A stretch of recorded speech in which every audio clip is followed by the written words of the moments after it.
la Corte de Apelaciones de Puerto Montt, don Patricio Rondini Fernández Dávila. Integrantes de la Comisión de Promoción de Derechos de Niños, Niñas y Adolescentes de la jurisdicción, representada por los jueces encargados, doña Loreto Paredes Carreño y don René Reyes Pradenas. Señoras y señores jueces, secretarios, administradores, consejeros técnicos, funcionarios de la jurisdicción de la Corte de Apelaciones de Puerto Montt y el Poder Judicial a lo largo del país. A todo el público conectado a esta charla en modalidad seminario y a quienes siguen la transmisión a través del canal judicial, disponible en el sitio www.poderjudicialtv.cl. Para dar inicio a esta actividad, invitamos al señor ministro, don Patricio Rondini Fernández Dávila, a entregar un saludo de apertura.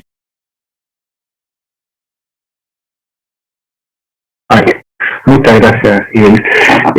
Nuevamente mi saludo a todos, en particular a la Comisión de Promoción de Derechos de los Niños, Niñas y Adolescentes, en el cual dentro de sus actividades se marca la presente, donde se ha invitado y agradecemos que haya accedido a compartir con nosotros el magistrado académico Francesco Carreta, que precisamente nos va a ilustrar en relación con la ley 14.908 y precisamente los desafíos, el análisis sobre las últimas reformas introducidas a esta ley sobre abandono de familia y pago de pensiones de alimentos, que es y por lo tanto esta charla no solamente tiene un aspecto académico, informativo, sino que además contingente, porque contribuirá a resolver dudas que sin duda que nos van a permitir ejercer de mejor forma la jurisdicción. No les quito más tiempo y dejo con ustedes al magistrado. Agradecemos al señor ministro Patricio Rondini su salud. A continuación, el juez del Juzgado de Letras, Garantía y Familia de Calbuco, encargado de la Comisión de Promoción de Derechos de Niños, Niñas y Adolescentes y moderador de este encuentro, magistrado René Reyes Pradenas, presentará al destacado expositor que hoy nos acompaña. Buenas tardes a todos. Agradecemos el interés y la participación que hemos tenido en esta actividad. Saludamos a don Francesco Carreta Muñoz por ser parte de esta instancia de análisis de los desafíos sobre las últimas reformas introducidas a la ley 14.908. Nuestro invitado, hago presente que es abogado de la Universidad Austral de Chile, es doctor en Derecho de la Pontificia Universidad Católica de Valparaíso, profesor de Derecho Procesal en la misma casa de estudio y a la vez es juez titular del Juzgado de Familia de Valparaíso. En esta oportunidad presentará la charla Análisis de desafíos sobre las últimas reformas introducidas a la ley 14.908 sobre abandono de familia y pago de pensiones alimenticias, exposición que presentará en el marco del proyecto Fondesit regular número 1221075, patrocinado por la ANIT, Estudio Histórico Jurídico sobre la ejecución de las pensiones de alimentos para niños, niñas y adolescentes, de cara a su adecuada comprensión, aplicación y reforma en la justicia de familia chilena. Les invitamos a formular sus preguntas a través de la sección habilitada en la parte inferior de la pantalla, las que se contestarán en la medida de lo posible por grupos al término de la exposición. A continuación dejo con ustedes al profesor Francesco Carreta Muñoz. Bueno, buenas tardes. ¿Se escucha bien, no? ¿Sí? Perfecto. Bueno, agradezco yo también esta invitación, agradezco a su señoría el ministro Patricio Rondini de la Corte de Apelaciones de Puerto Montt, que nos ha hecho esta presentación, y también a toda la Comisión de Promoción de Derechos de Niños, Niñas y Adolescentes de la Corte de Apelaciones de Puerto Montt por esta importante actividad, en la cual no solamente expondré, sino me nutriré de aquellas preguntas que ustedes me pueden hacer, porque, como ya le comentaba a la comisión previamente, estamos en medio de reformas a la ley de abandono de familia y pago de pensiones de alimentos que aún no cuajan, ¿no? en el quehacer judicial, y por la cual las dudas que ustedes puedan tener yo también las tengo. Así que yo no les voy a hablar desde lo que yo creo que es correcto, sino simplemente les voy a dar algunas, por así decirlo, luces respecto a lo que yo creo que son las falencias que presenta el sistema en general y también las reformas en particular que vamos a ver de aquí en más, que como ustedes también saben, ¿no es cierto?, van a culminar recién en mayo del próximo año.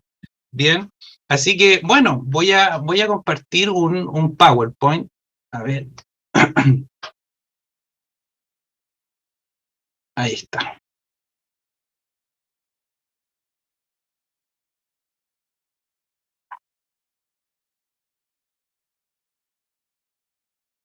Perfecto. Bien.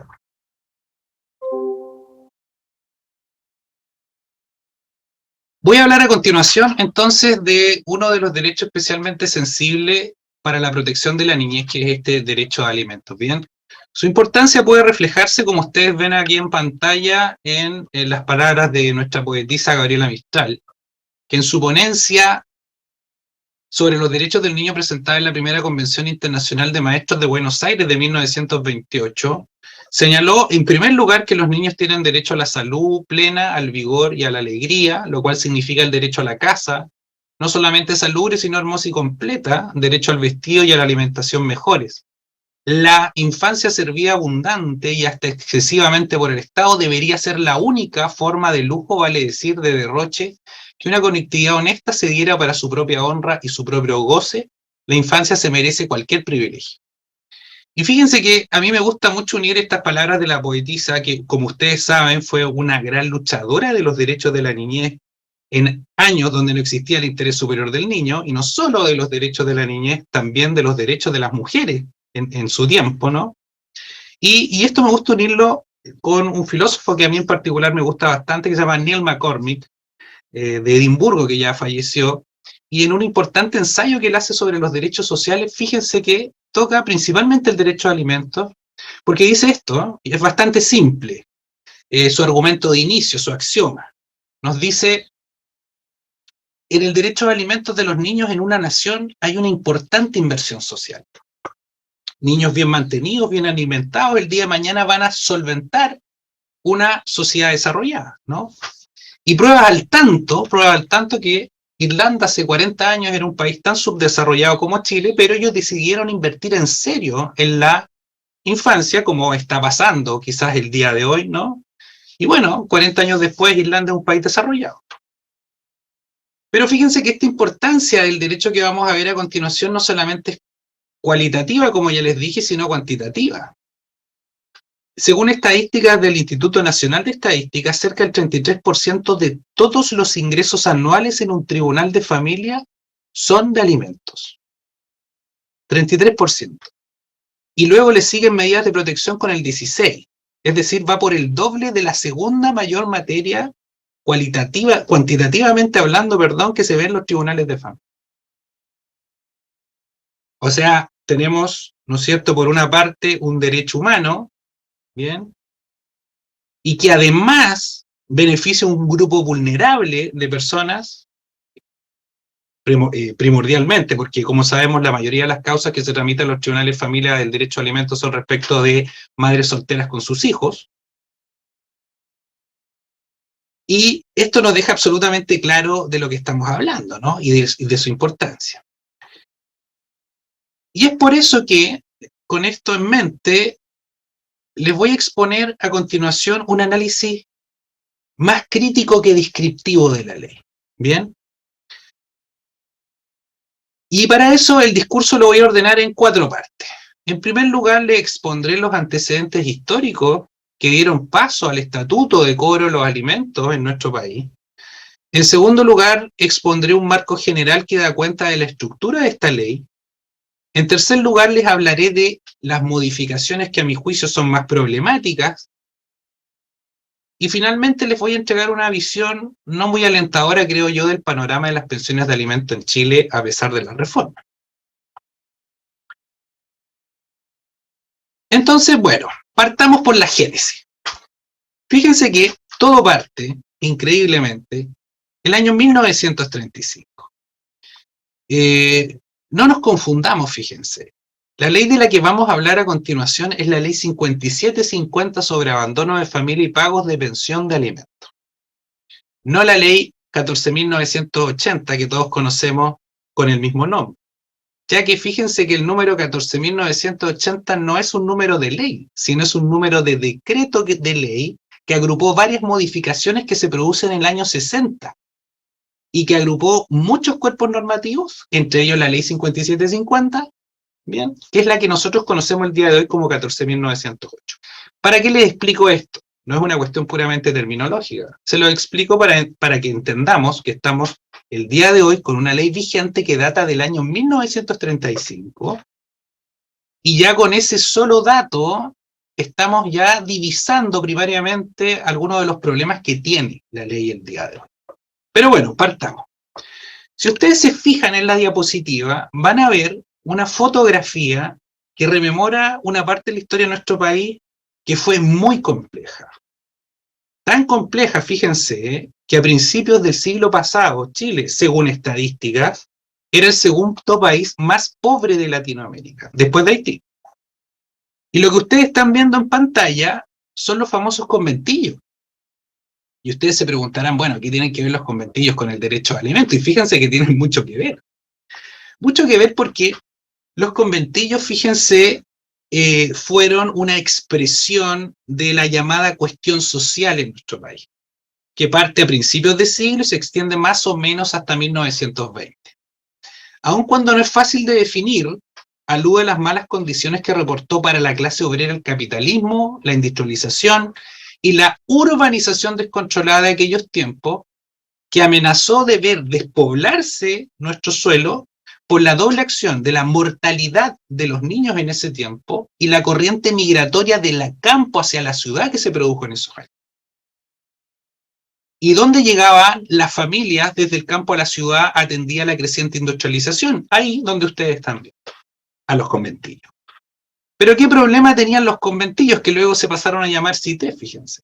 Bueno, el gran problema que tenían estos conventillos en ese tiempo es que todos esos niños vivían tan hacinados que la principal causa de muerte era el tifus y el cólera.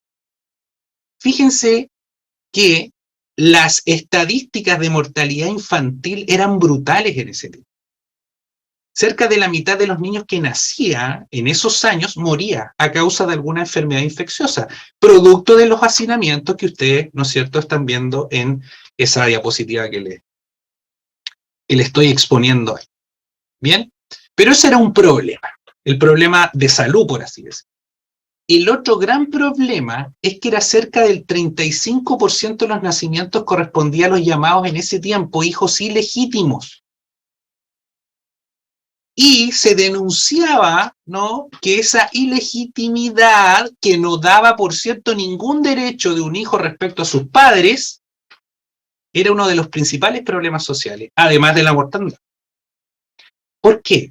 Porque la ley civil contenía un esquema que diferenciaba entre hijos legítimos e ilegítimos. Esto yo lo alcancé a estudiar en mis tiempos, ¿no es cierto? Porque recién se derogó el año 98 o 96, no me acuerdo, por ahí. Pero respecto de los hijos ilegítimos había una subclasificación de hijos naturales, incluso de dañado ayuntamiento y simplemente ilegítimos. Los de dañado ayuntamiento, por ejemplo, eran aquellos que provenían de relaciones sacrílegas, es decir, entre una persona secular y un clérigo. Y, ¿no es cierto?, también estaban los hijos adulterinos, que provenían de un adulterio de sus padres. Ellos no tenían derecho absolutamente a nada. Y para resumir el cuadro, los hijos naturales tenían derecho al 50% de lo que le correspondía a los hijos legítimos. ¿Bien? Y las únicas acciones de filiación que existían en ese tiempo estaban absolutamente supeditadas al reconocimiento voluntario por parte de los padres. Y eso era un gran problema, porque fíjense que otra de las grandes imágenes de esa época son las famosas ollas comunes. Ollas comunes donde una comida típica chilena se empezó a formar, que fueron los porotos con rienda y chicharrón, precisamente porque eran comidas calóricas, que eran fáciles de conseguir y se hacían con la grasa de los cerdos, y esos son los famosos chicharrones. Y cuando se contabilizaban en esas colas, y tuve acceso a los documentos oficiales a través de un estudio histórico que estoy elaborando, ¿no?, fíjense que la mayoría eran mujeres solteras con sus hijos que concurrían a esas ollas comunes. precisamente porque no podían demandar de alimentos a sus padres, ya que tenían el carácter de hijos ilegítimos. Y por lo tanto, ¿no es cierto?, esto, como ustedes entenderán, comienza a producir una gran presión social. ¿Qué pasaba con la protección del derecho a la infancia hasta esa época? Absolutamente nada. Es decir, todo se regulaba por el Código Civil. Y el Código Civil regulaba principalmente cuestiones de carácter patrimonial de padres e hijos, pero no una infancia desvalida, por así decirlo, de esa época. Recién, fíjense que recién, en 1928 se empiezan a crear las primeras normas, en 1912 se crea el primer cuerpo especializado de normas, que eran apenas 12, que protegían a la infancia, ¿bien? En momentos donde la infancia no era de preocupación estatal, sino que era producto de la caridad social, ¿bien? En esos tiempos el Estado no tenía nada que hacer y no tenía nada que decir, no hacía absolutamente nada, en la protección de la niñez. Pero este breve estatuto por lo menos marca ya una pauta, ¿bien? Marca una pauta, y luego ya a nivel internacional, el año 1924, se crea el Decálogo de los Derechos del Niño en Montevideo en la Sociedad de las Naciones, que fueron las precursoras de las Naciones Unidas del día de hoy, y así en adelante empieza a hablarse con mayor preocupación de la protección de la niñez, hasta que el año 1928 se promulga la ley número 4447, que crea la Dirección General de Menores, es decir, el CENAME actual, el ex CENAME, ¿no es cierto? Pero esto significó un paso decisivo de la preocupación del Estado por la niña. Y además también fue la gran presión para la creación de la ley 5750, de la cual vamos a hablar a continuación, sobre abandono en familia y pago de pensión alimenticia, 1935.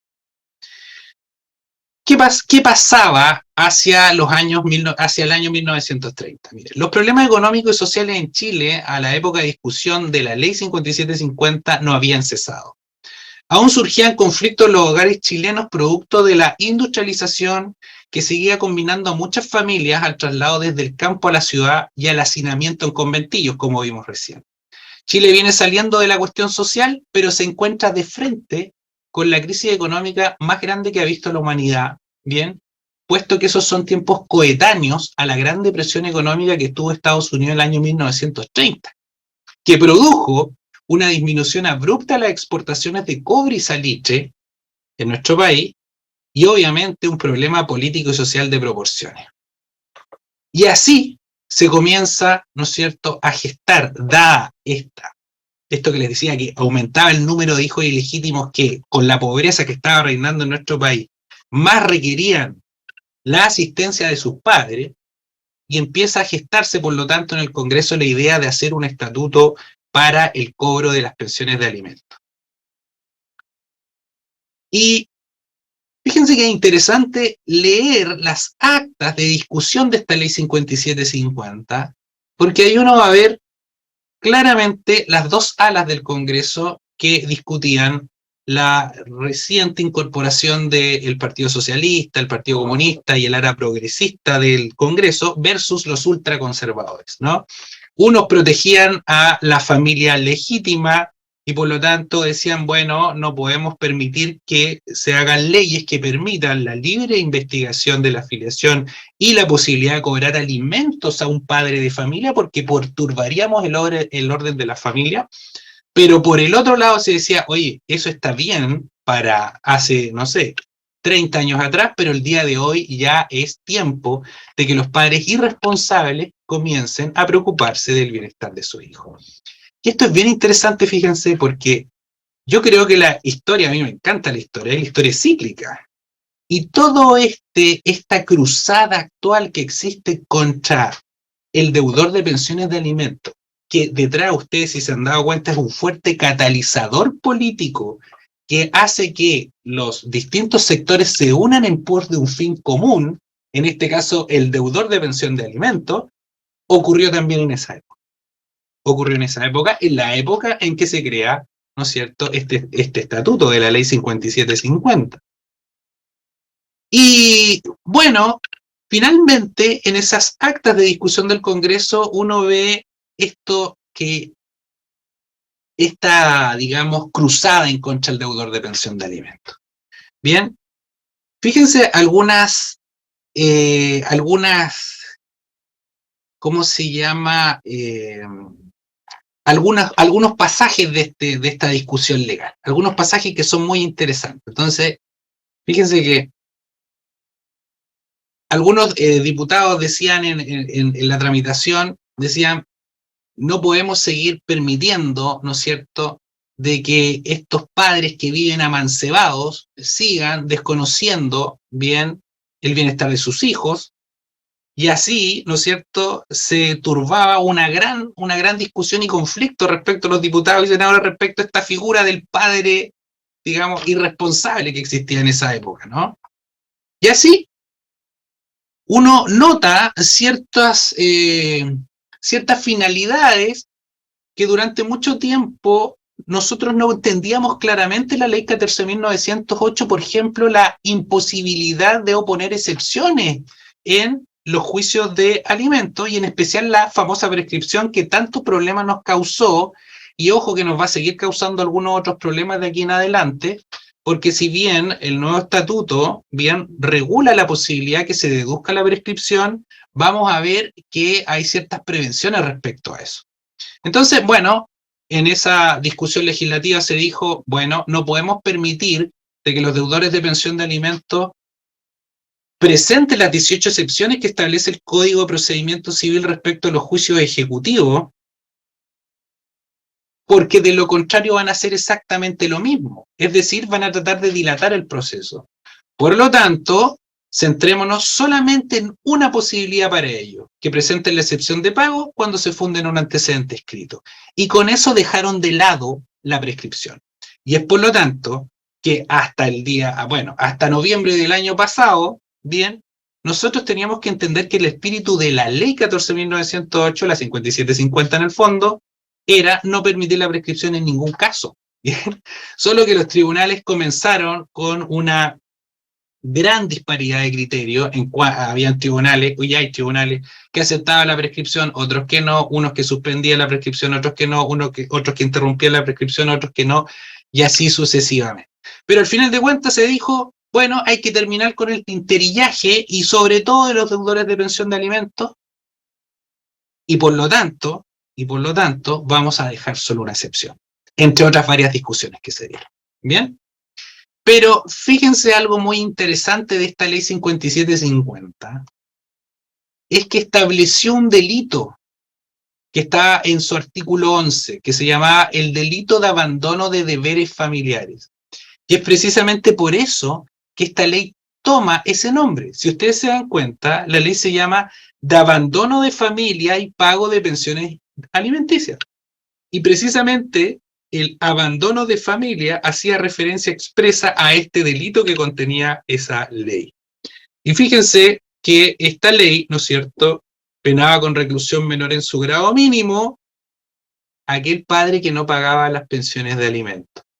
Pero, mire, y con un inciso bastante interesante, ¿no? Con una extraña perspectiva de género, fíjense. No podrá ejercitar la acción que concede este artículo respecto a su marido la mujer que hubiera sido condenada por adulterio. Cosa que no ocurría respecto al hombre. Entonces, pero bueno, ¿qué creen ustedes que pasó con este delito? Bueno, lo que tenía que pasar, ¿no? Duró muy poco. ¿Y por qué duró muy poco? Por lo mismo que duraría muy poco el día de hoy un delito por no pago de pensión de alimentos. Porque en ese tiempo el Poder Judicial, que recuerden ustedes, estaba a cargo de la investigación de los delitos y la sanción de los delitos, no se preocupaba de este tipo de ilícitos, evidentemente, versus el atochamiento de los tribunales penales respecto a otras causas, y además por algo bastante singular, ¿no? De que si el deudor pagaba mientras se le perseguía por el no pago de alimentos, bueno, se sobreseía la causa, por lo cual era bastante ineficiente la figura. E increíblemente vamos a ver un poco más adelante de que yo creo que este delito en parte se ha revivido con aquella figura por violencia intrafamiliar que establece la ley por el no pago de los alimentos. Pero ya lo vamos a ver pronto. Bueno, con ese marco general, y hay muchas otras cosas más que ver respecto a la historia de esta ley, ¿no? Pero con ese marco general, bien, vamos a partir ya con nuestra exposición crítica de las modificaciones. A ver, primera cosa, entendamos que estamos frente a un procedimiento confuso para el pago de los. Ya vimos, estamos frente a un estatuto jurídico que data del año 1935, que progresivamente endureció las medidas en contra de los alimentantes, pero en su estructura y principios permanecen de la misma manera como fue concebida en su origen, inclinándose últimamente con mayor vigor a favor del interés superior del niño. Bien. Y en segundo lugar, tenemos que tener presente que esta estructura del procedimiento se basa en una serie de mecanismos para lograr el pago de la pensión de alimentos. Pero ojo, porque son mecanismos no punitivos, sino mecanismos apercibitivos para el pago. Bien. Tenemos uno muy sui generis que consta de una liquidación, luego de un plazo para objetarla y luego de órdenes de arresto y, ¿no es cierto?, otro tipo de medidas cautelares. Y fíjense que este procedimiento sui generis, incluso la Corte Suprema últimamente ha señalado que no se trata de un procedimiento propiamente tal, sino de una instancia para lograr el pago. ¿Bien? Luego tenemos un procedimiento de ejecución patrimonial singular que está regido por las normas del Código de Procedimiento Civil, con algunas modificaciones, ¿bien? En 7 meses más se nos va a sumar otro procedimiento que podemos denominar de investigación del patrimonio activo del deudor, incorporado por la ley 21.484, ¿bien? Y por lo tanto, si nos damos cuenta, estamos frente a un solo procedimiento ejecutivo con varios métodos de cobro y cuya construcción obedece a tiempos, parámetros y principios distintos. Pensemos en la ley 5750, que ya les dije, de 1935, que fue concebida para un procedimiento escrito y sin que a la fecha de su elaboración se divisase, pero ni por si acaso, el interés superior del niño, y que obedece, ojo, a una mirada patrimonial de la niñez y subordinada a los derechos de sus padres. Esta se entrecruza el año 2004 con la ley 19.968, que establece la oralidad en las formas procesales, ¿bien? Y además, supletoriamente, el Código de Procedimiento Civil, que data del año 1903, que está establecido por un procedimiento escrito. Y finalmente, la ley 21.389 de noviembre del año pasado y la 21.484, cuya vigencia, como ya sabemos, está deferida para mayo del próximo año, que están elaborados notoriamente bajo la influencia del nuevo sistema de garantía de los derechos de la niñez, que marca una nueva pauta en este rumbo hacia la protección de los niños, niñas y adolescentes. Ahora, ¿qué pasa con esto? Que sin duda, toda esta mezcla produce algunas dificultades interpretativas de sus normas, ¿bien? Como ya lo hemos visto latamente en tribunales con el problema de la prescripción, ¿bien? También tenemos que tener presente que en este tema hay una notable perspectiva de género. Y no es algo que yo crea, ¿no? Fíjense que me llamó la atención que el Consejo de Derechos Humanos de Naciones Unidas, en el informe contra las discriminaciones contra la mujer del Estado chileno en el año 2015, señaló: el 98% de las madres chilenas separadas debe recurrir a los juzgados para obtener el pago de pensiones por parte de sus exparejas, lo que genera grandes niveles de injusticia social a niños, niñas e indirectamente a las madres que tienen que mantener solas a sus hijos. Y precisamente la figura penal de la violencia intrafamiliar que se sustenta en el no pago de los alimentos se basa en estas presiones internacionales. También es bueno tener presente que algo que para mí es absolutamente esencial en la comprensión del sistema de pago de pensiones de alimentos que nosotros tenemos en nuestro país. El sistema de responsabilidad que establece nuestro país para el pago de los alimentos, y esto tengámoslo muy claro, y esto es indubitado, es de responsabilidad privada. ¿Qué le quiero decir con esto? Es bastante simple.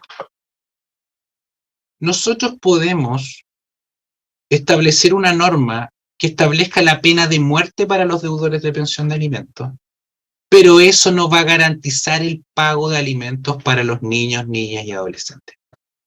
¿Qué le quiero decir con eso? De que nuestro país consagra un sistema que busca que el pago se haga por los familiares más directos del niño. Pero usted se preguntará, bueno, pero si los familiares o no los tienen o no tienen lo suficiente para pagarles, ¿ese niño va a recibir la pensión de alimentos a fin de mes? Pues no la va a recibir. Eso se llama un sistema de responsabilidad privada. Un sistema de responsabilidad privada. Y fíjense que, como estamos en un sistema de responsabilidad privada, tenemos que echarle más leña al fuego. Claro, si el Estado no va a responder por el pago de los alimentos, entonces tenemos que buscar la mayor cantidad de formas compulsivas para que el deudor pague, apercibitivas para que el deudor pague. Y de ahí tenemos todo este sistema, ¿no? Todo este sistema. Pero, y a mí me llamó la atención, no sé si ustedes habrán visto esta noticia, miren, a lo Putin. Si no paga en Rusia el día de hoy, usted va a la guerra. Y aún así, yo le digo, si esos deudores de pensión de alimentos van a la guerra y mueren en el frente, ese niño, niña, adolescente no va a tener el pago de su pensión de alimentos. Pero ustedes me dirán, bueno, pero frente a esto, ¿qué otra solución tenemos? Fíjense que en el mundo hay 3 sistemas de pago de pensión de alimentos. Está este, de responsabilidad privada, está el sistema de responsabilidad mixta y está el sistema de responsabilidad pública. El sistema de responsabilidad mixta crea fondos monetarios para el pago y el subsidio del pago de la pensión de alimentos de la misma manera que opera un seguro de cesantía. Y el sistema público, derechamente el Estado asume el rol de pagar las pensiones de alimentos en ciertos casos. Obviamente, en estos dos, usted no necesita medidas tan restrictivas en contra del deudor. Obviamente, porque si el Estado va a pagar y luego el Estado va a repetir en contra del deudor de pensión de alimentos, entonces no hay ningún problema. ¿Bien? Pero eso ya es un tema incluso más político del cual no vamos a hablar ahora. Ahora bien, ¿cuál es para mí el problema? Fíjense que a pesar de que nosotros estamos en un sistema de responsabilidad privada donde tenemos que buscar la mayor cantidad de familiares de ese niño que cubra la pensión de alimentos, en nuestro país, a mi juicio, se cometió un grave error con las últimas leyes. Porque la última, bien, que entra en vigencia en mayo del próximo año, limitó la responsabilidad subsidiaria de los abuelos en el pago. Y eso es tremendo. Porque ¿cómo? En un sistema de responsabilidad privada, donde tenemos que buscar hasta la última persona para que le pague a ese niño la pensión, que eran los abuelos hasta este momento, y que de eso de alguna manera funcionaba, viene el legislador y restringe el no pago por parte perciban una pensión de invalidez, vejez o sobrevivencia. Y qué bueno en Chile no percibe una pensión de invalidez, vejez o sobrevivencia. Y lo peor de todo, no hice ninguna discriminación. Porque por último, yo hubiese dicho, bueno, en el caso de las pensiones, siempre que no superen ciertas unidades tributarias, etcétera, etcétera, y no. Pero bueno, ahí ya va la primera crítica a esta reforma, a mi juicio. Bien. Vamos entonces ahora ya detallando las modificaciones que yo creo que van a ser más problemáticas, como les señalaba recién. La prescripción. Sabemos que hasta noviembre del año pasado la prescripción producía grandes problemas en tribunales, ¿cierto? Es decir, algunos tribunales la aceptaban, otros no, algunos suspendían la prescripción, otros no, algunos la interrumpían y otros no. Pues bien, esta reforma, a través del 19 bis, se supone que zanjan eso. porque establece claramente el 19 bis de la nueva normativa ya vigente que la acción ejecutiva por el cobro de deudas de pensión de alimentos prescriben en un plazo de 3 años. Y hasta ahí nosotros diríamos, bueno, se solucionó el problema. Pues bueno, a mi juicio no se solucionó el problema, a menos que yo esté equivocado, pero fíjense que no se ha derogado el artículo 2, inciso segundo, que establece que la única excepción es la de pago cuando se funda en un antecedente escrito y por lo tanto expresamente excluye la prescripción. Entonces, ¿hay una antinomia? ¿Cómo solucionamos esta antinomia? Si es que la hay. Fíjense que creo que hay varias opciones. La primera opción es estimar que estamos en presencia de dos métodos para conseguir el cobro de los alimentos. Este sui generis, formado por una liquidación, plazo de objeción y luego orden de arresto. Y luego tenemos otro, ¿no es cierto?, de carácter ejecutivo en contra de los bienes del deudor. Si nos fijamos, el artículo 19 bis está dentro de las normas, por así decirlo, aunque bien asistemáticamente, uno tiene que hacer un esfuerzo interpretativo bastante fuerte acá, ¿no es cierto? Está dentro de las normas para conseguir el pago compulsivo de la obligación a través de órdenes de arresto. Bien, en cambio el 12 está dentro del juicio ejecutivo para conseguir el pago de los alimentos. Así las cosas, existiría una dualidad. Yo puedo presentar la excepción de prescripción, pero solo si se me persigue, ¿no es cierto?, con esta instancia sui generis de cobro, si se está pidiendo una orden de arresto en mi contra, después de que se liquida la deuda. Pero no podría presentar la misma excepción de prescripción en un juicio ejecutivo en una obligación de dar. Cosa que es paradojal, a mi juicio. Como una misma persona, respecto a la misma deuda, va a poder, en un caso, pedir la prescripción y en otro no, con el gran inconveniente, yo no sé cómo será en Puerto Montt, pero por lo menos aquí en Valparaíso, que la gran cantidad de deudores que tenemos acá yo creo que no tienen ningún bien. Por lo tanto, todos esos deudores al final del día están favorecidos por la prescripción. ¿Bien? Ahora, segunda opción, creo yo. Dos normas que convergen contradictoriamente, artículo 52 y siguiente del Código Civil, derogación tácita de la norma anterior.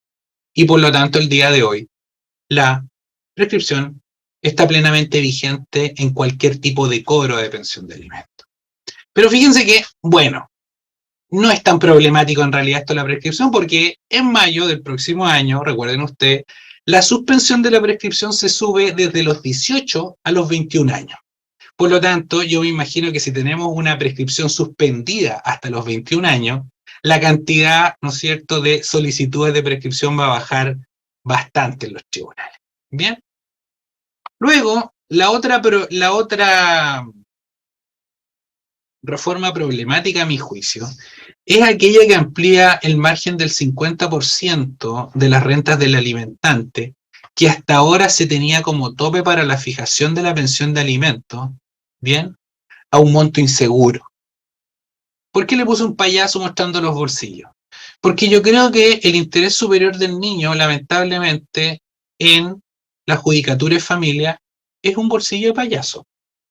Yo sé que se han hecho esfuerzos por la ley de garantía, se han hecho esfuerzos por las observaciones generales para tratar de delimitar y contener este monstruo que es el interés superior del niño, en virtud del cual muchos de nosotros hacemos y deshacemos y nos basamos más en prejuicios que en consideraciones de carácter jurídico para solucionar los casos de familia.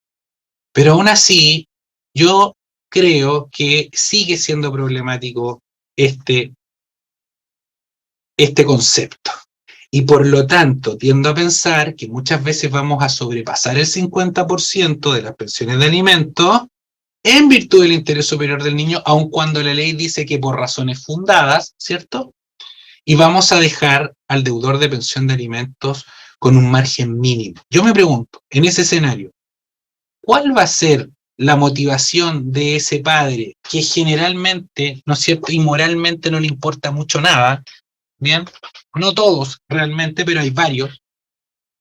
¿Cuál va a ser la motivación de seguir trabajando? Si ustedes o tramitan el tribunal, yo tengo colegas magistrados de familia acá, Ustedes se han dado cuenta que muchos tipos llegan a las audiencias y le dicen, no, oye, no, pero con el 50% mejor renuncio. ¿Qué voy a hacer yo con el 50% de mi sueldo? Y uno le dice, oye, pero primero tiene que comer tu hijo, después tú. Pero les da lo mismo. Si subimos eso al 70, imagínense, y el deudor de pensión de alimentos se queda con 30, con este concepto del interés superior del niño tan amplio, creo que la cosa puede empeorar. No lo sé, no lo sé. Yo espero que no, pero puede ser, ¿no? Yo creo que hubiese sido mejor que la ley aquí limitara, es decir, 50% sobre, pero no sobrepasando el 65, el 70%, etcétera, etcétera. ¿Bien? Luego tenemos el artículo 12, ¿bien? Y el artículo 12 impone al tribunal la obligación de liquidar oficiosamente todas las pensiones de alimentos, por lo menos en la interpretación que hemos visto nosotros acá en el tribunal, y yo no sé cómo vamos a soportar la carga de hacer aquello. Pero ese no es el problema, fíjense. Tanto. El problema son los incidentes que se van a producir respecto a las liquidaciones. Si a usted le llega un correo electrónico sin, ¿no es cierto?, que usted se haya prevenido mucho de la pensión de alimentos que tiene que pagar, y a usted le digan, mire, para retrasar tu entrada al registro deudor de pensión de alimentos, mejor objeta la liquidación. Y por lo tanto estoy viendo un aumento de incidentes respecto a estas liquidaciones que va a ser bastante fuerte, y yo no sé cómo los tribunales lo van a abordar, porque estamos todos con déficit de funcionarios que puedan absorber esta carga laboral, ¿bien? Pero también creo que es llevar al extremo la repulsión con que se mira al alimentante por el hecho, si ustedes se dieron cuenta, que aquí no se le concede ningún recurso en contra de la resolución que resuelve las objeciones de la liquidación. Y muchos de ustedes acá pueden estar pensando, bueno, ¿y qué pasa con el recurso de queja? Claro, porque tendríamos una interlocutora inapelable, ¿no? Y por lo tanto uno podría, bueno, por último le va a quedar al deudor de pensión de alimentos el recurso de queja. Pero fíjense que ni siquiera eso va a tener. ¿Y cómo se preguntarán ustedes?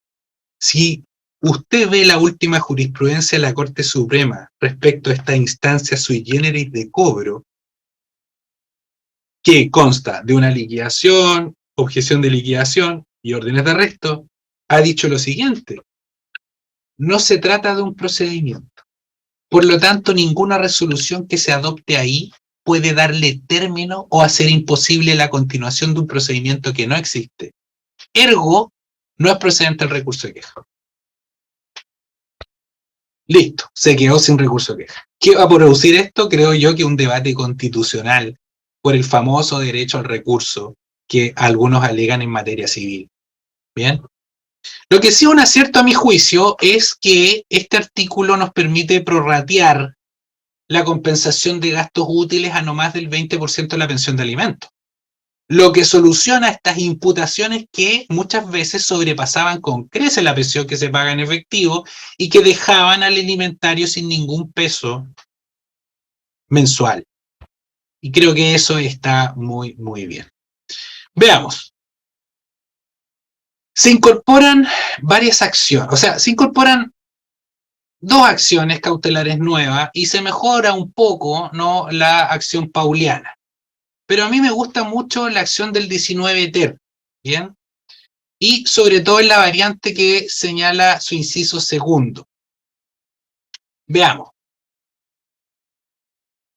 El 19 ter nos da una acción por enriquecimiento sin causa, ¿bien? Y se presenta ante los tribunales de familia por quien se encargó de la mantención de una persona sin estar legalmente obligada a ello, para que el alimentante le reembolse lo pactado. Bien, en este caso el demandante también puede ser, por cierto, alguno de los legitimados activos que señala el 321 del Código Civil sobre lo que pagó en exceso de lo que le correspondía.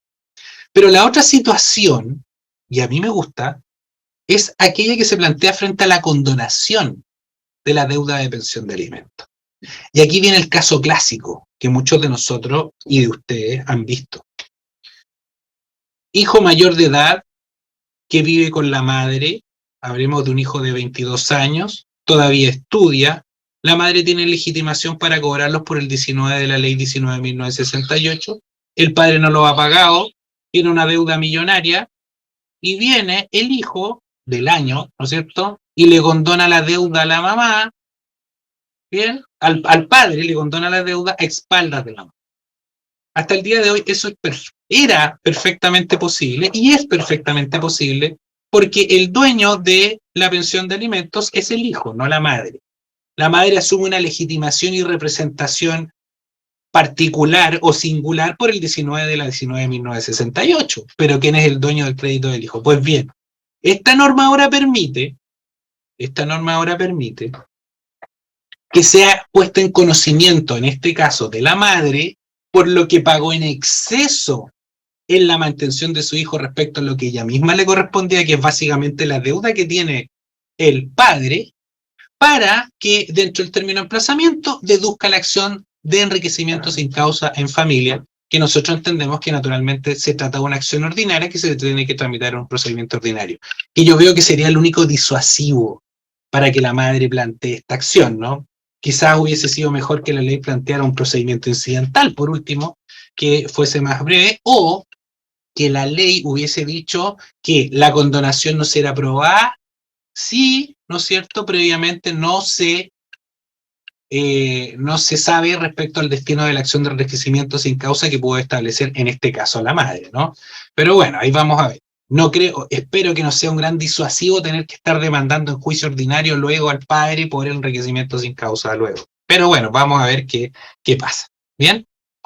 También tenemos la retención de cuentas bancarias, instrumentos de inversión, que estaba produciendo cierto problema a la fecha porque todos nosotros usamos la tutela cautelar, bien, reteníamos las cuentas corrientes de los deudores de pensiones de alimentos, pero muchos nos dábamos vuelta y no sabíamos qué hacer acá. Porque decíamos, bueno, pero si esto es una medida cautelar, no puedo yo luego pagar con el monto cautelado directamente a la acreedora de pensión de alimentos, al alimentario. No hay que preocuparse de eso ya, porque las modificaciones que comienzan a regir en mayo solucionan el problema y permiten el pago directo desde los fondos cautelados al alimentario. Así que de esto no hay mucho más que hablar. Y vamos al famoso registro de deudores, y fíjense que puse una imagen que puede ser bastante decidora, ¿no? Y a los que les gusta la música la pueden identificar. Pero fíjense que yo creo que con esto inauguramos, como muchos colegas han dicho, la muerte civil del deudor de alimentos en nuestro país, ¿cierto? La muerte civil. Porque básicamente el deudor de alimentos no va a poder hacer absolutamente nada. ¿Bien? Fijémonos que este registro de deudores, primera cosa, tenemos que tenerlo muy presente, no constituye una sanción. No es una sanción. Es un medio disuasivo indirecto que motiva a los deudores de pensiones a pagarla. ¿Bien? No es una sanción. Está a cargo el registro civil de identificación y su información se va a nutrir precisamente por los datos que nosotros los tribunales de familia le entreguemos mensualmente. ¿Bien? No es ninguna novedad en América Latina, está hace rato en México, Ecuador, Argentina, Paraguay. ¿Bien? Y para ingresar, deben adeudarse total o parcialmente al menos 3 mensualidades consecutivas de alimentos provisorios definitivos o 5 discontinuas. Sus consecuencias, ustedes saben, ¿no? Desde la restricción de créditos en entidades financieras, desde la imposibilidad de participar como pastor en subasta, desde que si se subasta un bien del deudor de pensión de alimentos, el alimentario tiene crédito preferente, también respecto a la quiebra tiene crédito preferente, la prohibición de salir del país, renovación de pasaporte, renovación de licencia de conducir, suma y suma y suma y suma y suma. Por lo tanto, ya les digo, ¿no es cierto?, este deudor va a desaparecer civilmente, no va a poder hacer absolutamente nada, ¿bien? También vemos esta otra que yo les decía de la violencia intrafamiliar. ¿Qué dice la norma de la violencia intrafamiliar? Dice, el que estando obligado al pago de pensión de alimentos y con el objeto de menoscabar o controlar la posición económica de la mujer, incumpliere reiteradamente el pago de la pensión de alimentos, será sancionado con las penas del artículo 14 de esta ley. Se entenderá en este caso que existe un incumplimiento reiterado cuando el deudor permanezca por más de 120 días en el registro nacional. Fíjense que al Ministerio Público ya le cuesta perseguir la violencia intrafamiliar. Y me da la impresión que no la pone dentro de sus prioridades en la persecución penal, primero. Pero fíjense ahora el Ministerio Público observando esta norma. Vamos a tener que acreditar en juicio que el deudor no solo no pagó las pensiones de alimentos, sino que menoscabó, controló la posición económica de la mujer. Un dolo específico, muy complejo de acreditar en sede penal, a mi juicio. Y ya les digo, ¿no? De alguna manera es penalizar el no pago de los alimentos. Introducir por otra vía una figura que en nuestro país duró 10 años y fracasó. Fracasó por lo mismo que yo veo que va a fracasar ahora. Y es más, pregúntese usted, ok, persigamos a el deudor de pensión de alimentos por violencia intrafamiliar. ¿Qué pasa si paga en el camino? Lo que ocurría en antaño, si pagaba, se sobreseía la causa. Ahora, ¿perdería fin y objeto esta figura penal? Entonces yo veo muy difícil que una figura penal en materia de no pago de pensión de alimentos vaya a prosperar. Bien pesimista he sido, disculpen, ¿eh? Pero bueno. Ahora, para terminar, ¿será contraproducente a la postre toda esta cantidad de medidas en contra del deudor de pensión de alimentos? Pienso en dos cosas. Miren, por una parte, un deudor completamente acorralado, no sé si tendrá alguna motivación en seguir produciendo para el sostén de su hijo. Es altamente probable incluso que antes de esto y antes de que la cautela caiga sobre él, se sienta muy tentado a dejar el país. Recuerdo aquella modificación que se hizo el año 90, no sé si ustedes se acuerdan, algunos de acá, por cierto, de que, ¿no es cierto?, se cambió el arresto total por el arresto nocturno. Y en ese tiempo se dijo esto: no podemos dejar al deudor de pensión de alimentos en arresto total. ¿Por qué? Porque si no, no va a producir, ¿cierto?, lo suficiente para sus hijos, cambiémoslos por arresto nocturno. Y se cambió. Yo les pregunto, y más o menos es lo mismo. Si dejamos al deudor de pensión de alimentos tan completamente acorralado, ¿no va a ser contraproducente al final del día? Con lo que ya les dije, que estamos en un sistema de responsabilidad privada y que al final del día el deudor en el registro de deudores, sin perjuicio de órdenes de arresto en su contra, arraigo y todo lo demás que la ley señala, esto no va a lograr de que el niño al final del día tenga su pensión de alimento. Mi visión muy personal sobre el tema. Todo esto entonces no soluciona el problema de fondo. ¿Bien? Ni menos ahora que se restringió la responsabilidad de los abuelos, como ya les dije. Porque al final de cuentas, ¿cierto?, el mejor sistema va a ser siempre una garantía pública. Pero ojo, yo tampoco estoy de acuerdo que el Estado asuma todas las responsabilidades sociales. ¿Bien? Todas las responsabilidades sociales.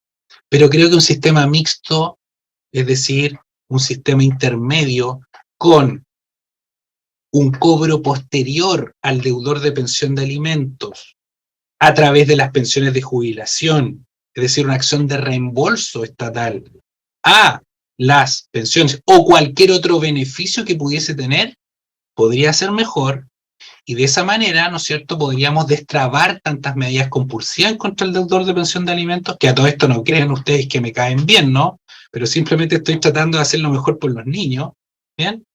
Y creo que luego eso de un trabajo serio y profundo que se haga a la sazón de una conversación entre los estamentos involucrados en esta cuestión, es decir, académicos, poder judicial, etcétera, etcétera, para llegar a una ley que sea, creo yo, mejor que la que tenemos. Ahora bien, no les estoy diciendo que esta ley sea mala, porque ya les digo que dentro de este sistema de responsabilidad privada, claro, hay que echarle leña al fuego, ¿no? Pero creo que es perfectible y nosotros no nos podemos dejar engañar con esta ilusión de que todas estas medidas van a solucionar el problema del no pago de las pensiones. Va a ser disuasivo, sí, para muchos deudores de pensión de alimentos, pero no para todos. Porque un tipo que no le paga la pensión de alimentos a su hijo no puede ser más deleznable moralmente. Y en segundo lugar, creo que también dentro de los deudores de pensión de alimentos, en el mismo saco, estamos poniendo a muchos que realmente quieren a sus hijos, quieren aportar a sus hijos, pero con las condiciones económicas que estamos viviendo ya a nivel mundial, quizás no pueden hacerlo. Entonces, la ley no hizo ninguna distinción en ese respecto y por lo cual también creo que frente a eso me preocupa el panorama. Pero, ¿en qué soy optimista? Fíjense que soy optimista en el hecho de que veo una real preocupación por el derecho a la niñez y creo que esta ley es perfectible y en eso todos tenemos que abogar para que esta ley obviamente se perfeccione. ¿Bien? Así que quedo muy atento a sus preguntas a continuación. Eso es todo. Muchas gracias.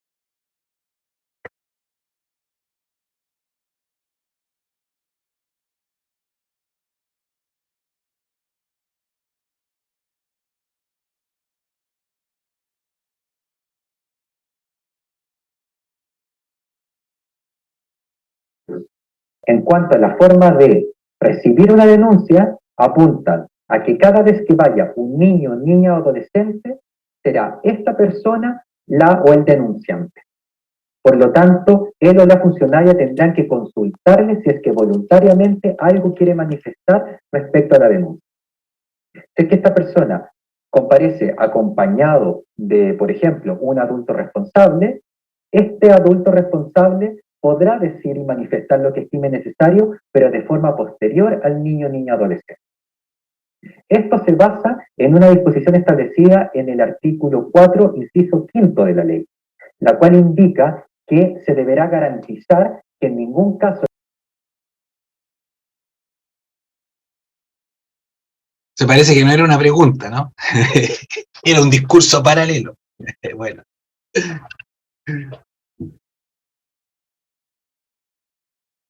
Francesco, no sé qué fue lo que pasó, parece que o mi computador tiene un virus o algo, te pido disculpas, pero No te preocupes. lograba encontrar el audio y lo encontré recién después de una caída, así que lo siento. No te preocupes, René. Oye, si estamos todos con el problema de los virus computacionales, ¿ah? Fíjate aquí en nuestro tribunal el virus mató no sé cuántos computadores, en fin. Bueno, estoy atento a las preguntas que me pueden hacer. Sí, Francesco, hay preguntas en el chat, después del pase. Hay una pregunta que plantean y dice que de acuerdo a la modificación a la 14.908, si consideras tú que sería aplicable la ley 20.720 en el sentido de consultar si la declaración de insolvencia de personas extinguiría las deudas de pensión de alimentos. La declaración de insolvencia en materia de quiebra estamos hablando, ¿cierto? A ver, yo entiendo, a ver, aquí tengo tenemos dos opciones. Fíjense lo siguiente, me faltó detallar esto porque es un poco más complejo y largo, pero entendamos lo siguiente. Las deudas de pensión de alimentos en nuestro país son créditos comunes y silvestres.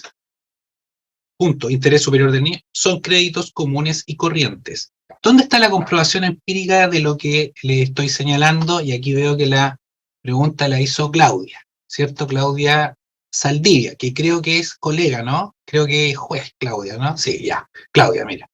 El 578 del Código Civil, ¿qué nos dice? Créditos personales son los que se tienen respecto a, como el que tiene el acreedor respecto a su deudor, y fíjate lo que viene a continuación, o el que tiene el hijo respecto a su padre por alimento. El tratamiento que el Código Civil, por ende, le da a las deudas de pensión de alimentos es puramente patrimonial. Es una deuda común y silvestre, como la que uno puede tener en una casa comercial. Así de simple. Y ahí uno se explica que pueda las pensiones de alimentos, no el derecho, ¿no? Pueda prescribir, se pueda compensar y puedan hacerse un montón de acciones patrimoniales, pueda transmitirse. Desde ese punto de vista, entonces caemos dentro de, ¿no es cierto?, de la imposibilidad de pago, que es la pregunta que tú haces, pienso yo, haciendo esta interpretación. Ahora bien, veamos otra interpretación, que es la que yo he visto en la Corte Suprema. La interpretación de acuerdo al interés superior del niño. Ahí diríamos, no se trata de un crédito común y corriente, goza de una preferencia especial, está revestido de este derecho humano y de su influjo, y por lo tanto, no tratándose de una deuda comercial común y silvestre de carácter patrimonial, no cae ahí. Esas dos creo interpretaciones le podríamos dar, y creo que esta segunda va a ganar dado, ¿no es cierto?, el influjo de la ley de garantía y el cambio que existe, ¿no es cierto?, respecto a la mirada de Bello de las deudas de pensiones de alimentos. Eso, otra pregunta. Bien, igualmente Claudia pregunta si en etapa de cumplimiento sería procedente la medida cautelar de prohibición de celebrar actos y contratos sobre autos, o sea, sobre vehículos o sobre inmuebles. Todas las medidas cautelares habidas y por haber, Claudia, por la aplicación supletoria de todo el estatuto cautelar que señala el Código de Procedimiento Civil y que yo echo mucho de menos en la etapa de cumplimiento de pensión de alimentos y en los juicios de alimentos, es aplicable. No hay limitación alguna, ninguna. Y no hay limitación tanto es así, porque recuerda que la tutela cautelar es general y obedece a la necesidad de cautela, al peligro en la demora, al fumus boni iuris. Y por lo tanto, a mi juicio, claramente es... Aparte que, fíjense en algo, creo que podemos inducir de la 14.908 y sus sucesivas reformas un principio proalimentario. Y ese principio proalimentario te permite de alguna manera razonar en torno a que todas las medidas que tiendan a favorecer el efectivo pago de la pensión y cautelar su cumplimiento son dables. No hay norma expresa que lo prohíba. Otra pregunta. Con relación a la necesidad de cuidados, si, ¿cómo se tasará esta? Si existe algún alineamiento para tasarla. Sabes tú que ese para mí es la gran piedra en el zapato y esto comienza en mayo, así que lo podemos conversar, porque yo ni siquiera tengo nada claro ahí, y tengo la misma duda que tú me acabas de plantear. Pienso yo, esto es una locura esto. Sabes tú por todas las variantes, porque fíjate, ya, ¿cómo tasamos el cuidado de una mujer que esté totalmente a cargo de sus hijos? Es decir, que no trabaje en otra cosa, ¿cierto? ¿Qué definición le damos? Sueldo mínimo sería medio peyorativo. Ya, supongamos de una mujer que trabaje. ¿Cómo tasamos? Mira, una vez más creo que va a ser una cuestión que va a quedar, comillas, a criterio del tribunal. Y eso me preocupa. ¿Qué queréis que te diga? Sí, pero es una norma muy problemática. ¿Y sabes por qué va a ser también más problemática? Porque también va a subir mucho el quantum de solicitud de pensión de alimentos. Y si a eso le sumáis que sobre el 50% podemos subir, entonces más veo acogotado al deudor de pensión de alimentos, disculpa la expresión, pero esa es para el pago de las pensiones de alimentos. Y no es que me caiga bien el deudor de pensión de alimentos, sino pregúntenle a los deudores de Valparaíso. Ya, otra pregunta. Al menos no me ha llegado ninguna acá, no sé si algo, pero sí tengo en los asistentes a Romina Chao y Carolina Quesada con la mano levantada. Me gustaría si pueden plasmarla por chat la pregunta, por favor. Yo no los veo, ¿no? Los están viendo ustedes.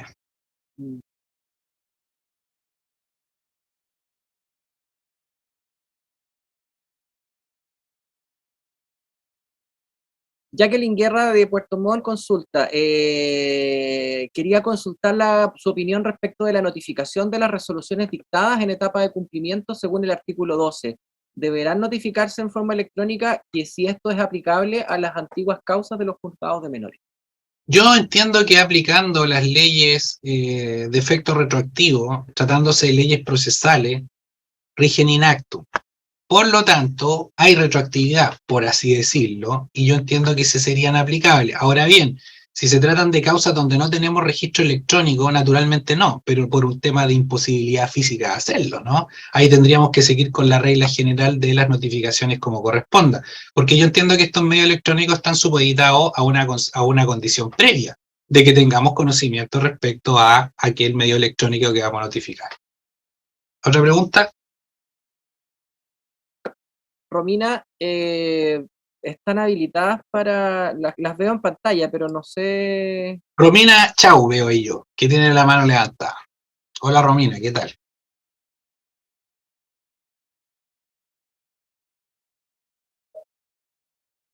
Está la mano levantada, pero no la escucho.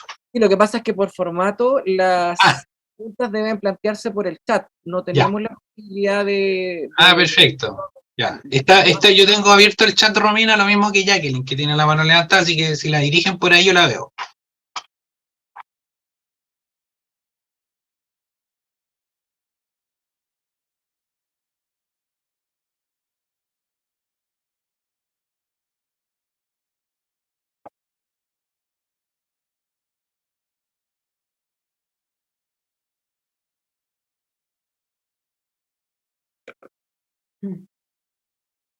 Buenas tardes, no sé si se escucha.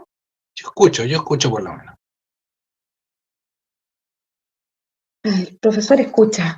Lo Sí, que yo lo escucho. sucede, Sí, lo que sucede es que nosotros en Puerto Montt hacía la consulta, mi nombre es Jacqueline Guerra, porque se acogió un recurso de amparo, porque nosotros en la Corte Suprema, porque nosotros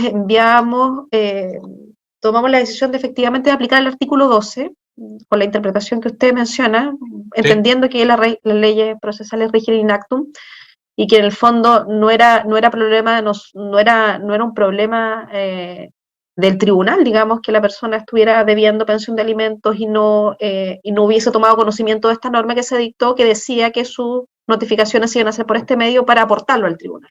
Esa fue más o menos la idea. Y resulta que en la Corte Suprema se hizo una especie de interpretación del artículo 12, aludiendo que en estas causas se tenía que aplicar la notificación mejorada de los procedimientos en forma personal o personal subsidiaria, es decir, volver a buscar al alimentante del juzgado de menores, lo que a nosotros no, o sea, lo que a mí personalmente me parece muy, muy discutible, porque en el fondo es retroceder precisamente en lo que se había avanzado, de entender que a estas personas no podemos andarlas buscando para hacerle una notificación como si fuese una nueva acción, cuando en el fondo ya están condenadas al pago de una obligación alimenticia.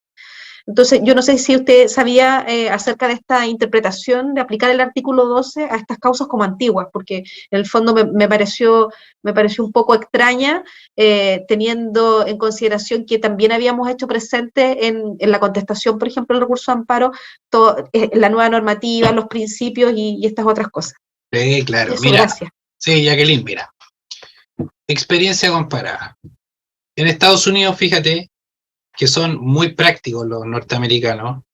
No se acoge ningún recurso de amparo por un deudor de pensión de alimentos por una simple razón. Quien no es capaz de pagarle la pensión de alimentos a su hijo pierde derecho procesal alguno. Así de simple. Y recién ahora algunos penalistas norteamericanos están discutiendo si eso está bien y los derechos humanos. Pero así es, ya. Pero ¿por qué te cito esto? Porque podemos, donde está la misma razón, aplicar la misma disposición. Yo echo mucho de menos en las cortes, cuando acogen los amparos, alguna referencia a los derechos de la niñez, a la ley de garantías, a la 14.908, y veo más el derecho a la libertad personal del artículo 21 de la Constitución Política de la República. ¿Qué balance es ese? Primero. Segundo. Y de hecho, disculpe que lo interrumpa, lo que se citaba era el derecho a defensa de este alimentante, de cómo no había sido emplazado.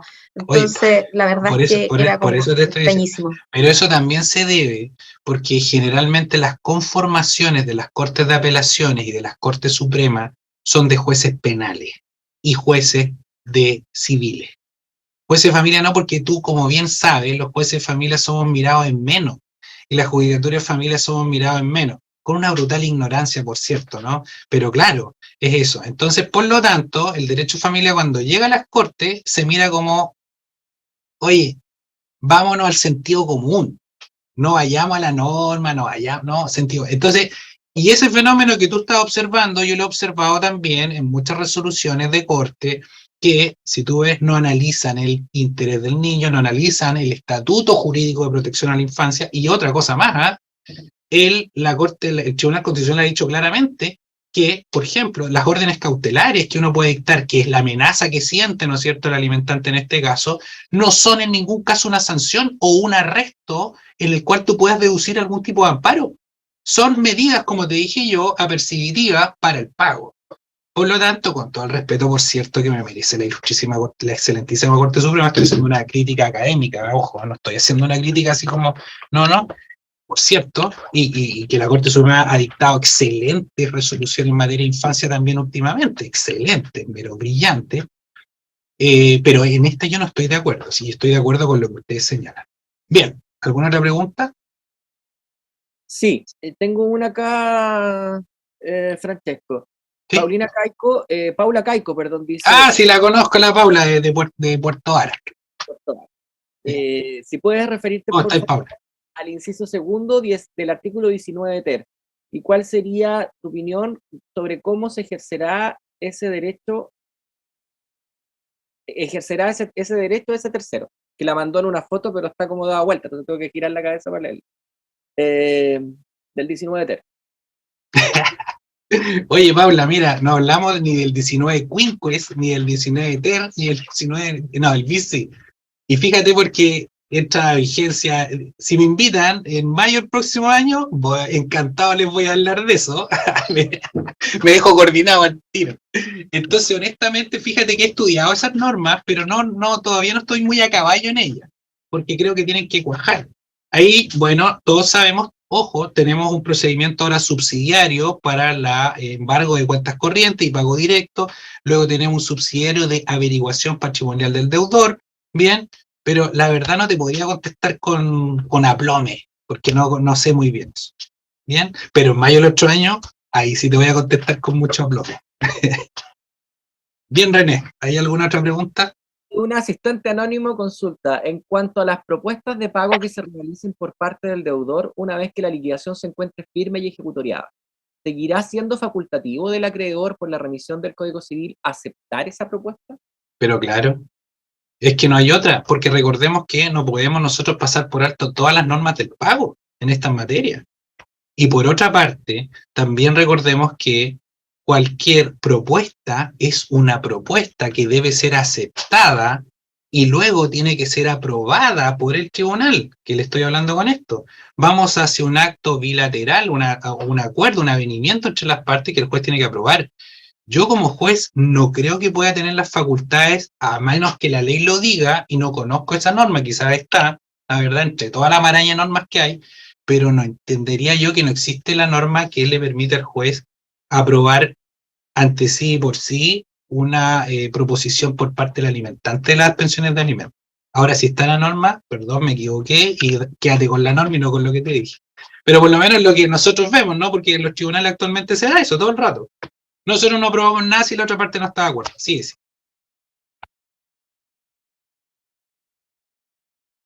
Bien, no tengo más preguntas por ahora, Francesco. Bien, fue un grato placer haber compartido con ustedes, estimados y estimadas colegas.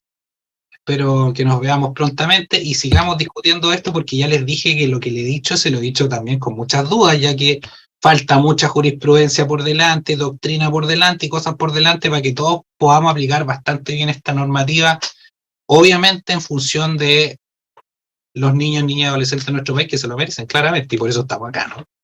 Bien, así Bien. que un grato placer y muchas gracias a esta comisión, ¿no es cierto?, que me ha invitado. En representación de la comisión, te agradecemos la exposición y la respuesta a las preguntas y la participación de todos los asistentes, tanto de manera directa como por el canal del Poder Judicial. Así que muchas gracias, Frank. Que estén muy bien, ¿eh? Hasta luego. De esta manera llegamos al final de la charla organizada por la Comisión de Promoción de Derechos de Niñas, Niñas y Adolescentes de la Corte de Apelaciones de Puerto Montt. La grabación de esta actividad estará disponible en la página web del Poder Judicial www.pjud.cl. Más información sobre esta actividad se puede solicitar a través del correo electrónico a contrerasm@pjud.cl. Desde ya, los dejamos invitados a la segunda charla de este ciclo, titulada Identificación del Derecho Vulnerado, a cargo de la fiscala judicial y profesora doña Nel Griben Bobadilla, la cual se realizará en esta misma modalidad el día miércoles 23 de noviembre a las 15 horas. Muchas gracias por su interés y participación. Buenas tardes.